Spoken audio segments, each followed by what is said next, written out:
अरे सर ये नहीं, बताइए, और इससे भी बड़ा सवाल ये है, स्वामी जी का मस्जिद खेला नहीं गया, खूब क्या खेला नहीं गया? अगर आज की तारीख में मंदिर खेला जा रहा है तो क्या मस्जिद नहीं खेला गया? हाजी नाज़िम, ये बहुत सिलेक्टिव अप्रोच है साहब। मैंने इसीलिए एक बहुत फेयर क्वेश्चन आपसे पूछा था, मैंने बहुत फेयर क्वेश्चन आपसे पूछा था और मुझे उस फेयर क्वेश्चन का बहुत फेयर जवाब की उम्मीद आपसे थी, लेकिन आपने वो जवाब नहीं दिया। धनंजय गिरी जी को लाते हुए, धनंजय गिरी जी, आप, अगर मैं सनातन धर्म की बात करूं, सनातन धर्म को लेकर बीजेपी समझती है कि उसका एकाधिकार है, हर बात पर सनातन और उसको उससे जुड़ी हुई पॉलिटिक्स बीजेपी करती है, ये विपक्ष लगातार कहता रहा है, लेकिन उसके बावजूद क्या आप ये मानकर बैठे हैं कि आपका वोट बैंक सिर्फ और सिर्फ हिंदू है और मुस्लिम आपका वोट बैंक है नहीं? क्यों हाजी नाज़िम आज की स्थिति में ये कह पाते हैं कि बीजेपी ने मुस्लिमों का विकास नहीं किया, जब प्रधानमंत्री ये कहते हैं कि सबका साथ, सबका विकास और अंतिम व्यक्ति तक, अंतिम पंक्ति में बैठे हुए व्यक्ति तक विकास पहुंचना चाहिए? क्यों हाजी नाज़िम आज ये कह पा रहे हैं? क्यों कह पा रहे हैं धनंजय गिरी जी? 9 साल में विकास हुआ, खाली 60 साल नहीं हुआ। पूर्णिमा जी, कुछ लोगों ने जात और धर्म के नाम पर इस देश को बांटा है और दीमक की तरह चाटा है। तो कुछ जाति के नाम पर कुछ लोग कर रहे, लालू परिवार पालकी ढोते और लालू के बच्चे रहे महलों में सोते, नौवा फेल रहे वो मुख्यमंत्री होते और यादवों के कंधे छिल गए पालकी ढोते ढोते, जो अभी बैठ करके आप भाषण दे रहे हैं। खुद इनकी बात करें अगर, और हाजी नाज़िम जैसे लोग, ये चंद सियासत के लोग हैं जो सियासत के नाम पर बांट रहे हैं, लेकिन प्रधानमंत्री नरेंद्र मोदी का मिशन है कि समाज के अंतिम पायदान पर खड़े हुए व्यक्ति का, ना हमने कभी हिंदू मुसलमान न सिख ईसाई की बात कही नहीं, लेकिन ये सनातन संस्कृति में इसकी कोई चर्चा ही नहीं है। धनंजय गिरी जी, इस वक्त देखिए लालू प्रसाद यादव की वो तस्वीरें आप देख रहे हैं, जब वो पहुंचे तिरुपति मंदिर और पूरे परिवार के साथ बालाजी मंदिर पहुंचे दर्शन करने के लिए। ये तस्वीरें इसीलिए दिखानी जरूरी है, और न सिर्फ ये तस्वीरें बल्कि हर एक तस्वीर स्क्रीन पर होनी चाहिए जब टेंपल रन होता है और सनातन के नाम पर सियासत होती है। लेकिन सर धनंजय जी, मेरा सवाल आपसे यह था कि आखिर एक कम्युनिटी को आप लोग अभी तक इस बात के लिए कन्विंस क्यों नहीं कर पाए, जब हर बार इस बात की बात करते हैं कि कैसे आपने विकास पहुंचाने की कोशिश की, कोई धर्म आधारित नहीं था, किसी को आपने बांटकर नहीं देखा, क्यों आप हाजी नाज़िम या मुस्लिम्स को कन्विंस नहीं कर पाए कि आप उनके लिए भी काम करते हैं? क्यों नहीं कन्विंस कर पाए सर?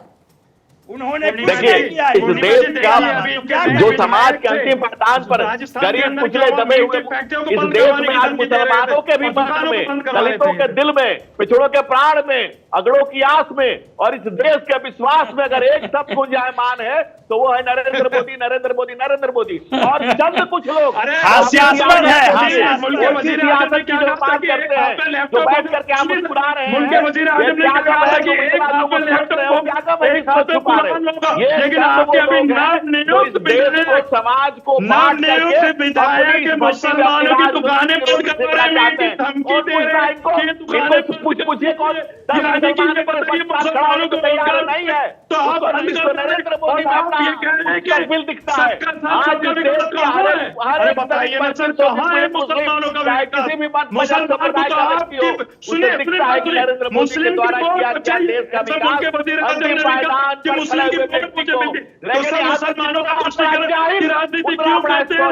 ये बताइए, मुसलमानों की दुकानें जिनसे मुसलमानों की रोजी रोटी चल रही है, आपके नाम नियुक्त विधायक कैसे चलेगी? ठीक है धनंजय जी, मुझे रोकना होगा। हाजी नाज़िम जरा आप भी थोड़ी देर रुकिए, और एकदम आप लोग भी इतना फ्लो में चले गए कि आप दोनों क्या कह रहे हैं किसी को समझ ही नहीं आएगा। सर एक एक करके काउंटर करिए, समय है सर, कोई दिक्कत नहीं है, कोई जल्दबाजी नहीं है। लेकिन लोकेश जिंदल, जब आप मुस्कुराते हैं तो इस मुस्कुराहट के पीछे की वजह क्या है? क्योंकि सनातन को लेकर और सनातन के विरुद्ध जैसी बयानबाजी हुई, क्या कांग्रेस ये आकलन कर चुकी है कि 2023 में हुए विधानसभा चुनावों में 3 राज्यों में, सर मैं आती हूं धनंजय जी, मैं आती हूं आपके पास, कांग्रेस को एक बड़ा डेंट लगा है और कांग्रेस ये जानती है कि 2024 में इसके बगैर चल नहीं पाएगा। सर आपका पूर्णिमा जी, आज मैं अगर अपने देश की स्थिति देखता हूं, हमारे समक्ष बहुत सारे मुद्दे हैं, सामाजिक, आर्थिक, राजनीतिक, सांस्कृतिक अहम मुद्दे हैं। क्या उन मुद्दों का हल इस तरह की राजनीति में, धर्म की राजनीति में है? क्या मैं ये प्रश्न पूछना चाहूंगा। इससे पहले मैंने एक सवाल पूछा था सर, धर्म की राजनीति क्या कांग्रेस ने कभी नहीं की? देखिए, अगर हम बात करते हैं, फिर मुझे बहुत पुराने पन्ने पलटने पड़ेंगे सर, और उसके लिए मुझे समय इजाजत नहीं देता जिंदल साहब, लेकिन फिर मुझे वो करना पड़ेगा। अभी भी कर रही है, शुरुआत से कर रही है मुस्लिम राजनीति। देखिए, अगर जो चीज गलत है आज भी उसे कर हम रही है सबको और गलत पहले भी ठहराना की है। स्वामी जी प्लीज उनकी बात सुन लीजिए। अगर कोई बात गलत है उसे हमें एक मत होकर गलत ठहराना पड़ेगा। आपने कहा क्या सर लोकेश जिंदल जी? गलत बात को आपने गलत कहा क्या? सनातन के अपमान पर आपने कहा क्या कि गलत है? मैंने इसकी बहुत निंदा की है। केसी वेणुगोपाल जी ने खुलकर इसका विरोध किया है, कार्ति चिदम्बरम ने इसका विरोध किया, और समक्ष नेतृत्व को उभरते साथ राहुल गांधी ने इसकी निंदा की क्या सर? सोनिया गांधी ने इसकी निंदा की क्या? देखिए पूर्णिमा जी, अगर आप हर बात पर What एक is ही at व्यक्ति stake? के मैं कह ऊपर रही हूं टारगेट लोकेश करेंगे, जिंदल जी। फिर तो प्रश्न ये भी उठता है कि मणिपुर हिंसा के वक्त प्रधानमंत्री ने क्यों कोई बयान नहीं बिल्कुल दिया? कहा उन्होंने, बिल्कुल जबकि कहा। सत्र की संवैधानिक शुरुआत तौर से पर- पहले उनके संबोधन में मणिपुर का जिक्र उनकी तरफ से किया गया सर। वो खबर भी मैंने ही पढ़ के बताई थी। 60 दिन तक चुप रहे। कारण क्या था? कारण थी कांग्रेस। कांग्रेस ने वहां क्रिश्चियनों को बैठा दिया, आधा क्रिश्चियन है वहां पे। स्वामी वहां जी, पे आप जातिवाद- एकदम महान हैं। नहीं, मैं स्वामी केवल ये जी, कहना आप चाहता हूं। सिर्फ कांग्रेस आप करती है। एक एक करके एक- सर, एक- एक एक एक- करके, एक- एक एक करके स्वामी जी, एक एक करके आपको तो प्लीज। ये भी हाजी नहीं नाजिम, पता है। हाजी नाजिम धर्म में प्लीज जाति अपने किसने टर्न पर बात बनाई? करिएगा। नवल किशोर जी मैं आ रही हूँ आपके पास। लोकेश मेरे जिंदल जी की उनसे बात पूरी एक होने सवाल दीजिए। तो पूछ सर लीजिए। सवाल मैंने ये पूछ कैसे- लिया है, एक आपसे तो जब पूछ सवाल लीजिए, पूछूंगी तो ये उसका जवाब कैसे दीजिएगा आप। धर्मगुरु हैं? सर, इनको मालूम ही नहीं है कि अरे, जाति मुझे किसने सब कुछ बनाई? मालूम है, साहब, नाजिम प्लीज। जी। आगे धर्मगुरु जिस हैं। दिन आप कांग्रेस इस छोड़ धर्म गए, में धर्मगुरु हैं। ये जाति किसने बनाई? ये निष्पक्ष आप सब बोलते पूछिए ना। रहोगे, उस दिन आपको अपना यही पता नहीं चल जाएगा। मालूम है। मुझे सब अरे मालूम ऊपर है। और नीचे कौन कर अरे गया? मैं तो जाति मुस्लिम ठीक है स्वामी जी, आपको कहाँ रोकते से हुए हुआ? प्लीज, और बाकी मेहमानों से भी मैं रिक्वेस्ट करूंगी, एक सेकंड होल्ड कीजिए। संजीव कौशिक जी भी अब हमारे साथ जुड़ चुके हैं। थोड़ी सी देर हो गई सर, बट स्वागत करती हूँ आपका दहाड़ में। लेकिन सवाल आज इसी को लेकर हो रहा है कि सनातन पर सियासत से क्या सत्ता का सुख भोगने की तैयारी हो रही है? 24 की राह को लेकर क्या ये तमाम पार्टी समझती हैं कि जब तक सनातन नहीं करेंगे उनकी सियासी नैया पार नहीं लगेगी? और इसमें कौन पिछड़ा है, कौन अगड़ा है, जरा ये भी बताइएगा, या सब समान कोशिश में चलते हुए आपको नजर आ रहे हैं? मुझे लगता है कि ये देश के लिए बेहद शर्मनाक है कि धर्म का दोहन किया जा रहा है केवल वोटों के लिए, और वोटों की राजनीति में धर्म भी इस तरह से घुसा मिला पड़ा है कि आज हम इसके बारे में चर्चा कर रहे हैं। सवाल यह है कि सनातन का अपमान किसी ने कर दिया, सनातन को किसी ने इग्नोर कर दिया। सनातन धर्म क्या है? क्या इतना छोटा है कि किसी के 2 लाइन के स्टेटमेंट से हमारा अपमान हो जाता है? सनातन तो वो धर्म है कि आप राम को माने तो भी सनातन, कृष्ण को माने तो भी सनातन, शंकर को माने तो भी सनातन, किसी को नहीं माने, लक्ष्मी को माने तो सनातन, दुर्गा को माने तो सनातन, किसी एक को मान ले, अपने हृदय में बसा लें तो आप सनातनी हैं। और उसकी कुछ परिभाषाएं हैं जिसको लोग मान के चलते हैं कि मानव हित में होना चाहिए, जीव के हित में होना चाहिए।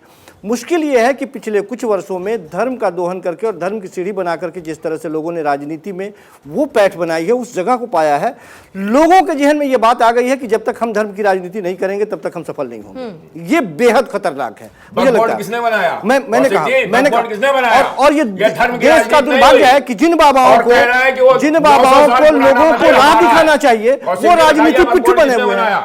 जिन बाबाओं को हम सम्मान के दृष्टिकोण से देखते हैं वो राजनीतिक पिट्ठू बने हुए हैं। उनको कुर्सी की लालच है। अरे संतों को कुर्सी से क्या मतलब? संत है आप, बैठिए ना, हटिए। आपको राजनीति से क्या लेना देना? आपको तो प्रवचन देना चाहिए। आप किसी पार्टी के झंडा के जैसे बैठ करके बातें कर रहे हैं। जब गलत होगा संत आगे तो आप आइए ना, बोलिए, स्वागत कीजिए, लेकिन किसी एक राजनीतिक पार्टी के पक्ष में बात मत कीजिए। किसी एक राजनीतिक पार्टी के पक्ष में बात मत कीजिए। हम जानते हैं कि राजनीति का इस्तेमाल किया जा रहा है। आपको महाराज, आपको कुर्सी से मोह हो गया? कहाँ, किसको कुर्सी से मोह हो गया? संत वो होता है जो सब कुछ त्याग करके हिमालय के कंदराओं में चला जाता है, मानव हित के लिए वो सेवा और साधना में लग जाता है। आप तो कुर्सी के लालच में लग गए, कालीन पे बैठ चलने लगे, आप एसी में सोने लगे, राज्य सत्ता की कामना करने लगे। कहते हैं हमें संत कह दो। आप संत नहीं है, आप संत नहीं है, आप राजनेता हैं। संतों के भेष में आप राजनेता हैं। किसी पार्टी से मतलब नहीं है। मैं बीजेपी का कोई आदमी नहीं हूँ। संतों का काम होता पेड़ा। एक मिनट, जब कोई किसी मस्जिद से कोई कहे तब आप मान लेते हो, और जब कोई संत कहे तो नहीं मानते हो। ठीक जब है। कोई पोप कहे तो मान स्वामी जी लोगे प्लीज रुकिएगा जरा, और स्वामी जी जब रुकिएगा। कोई संजीव जी प्लीज एक सेकंड प्लीज हाफिज रुकिएगा। बोलेगा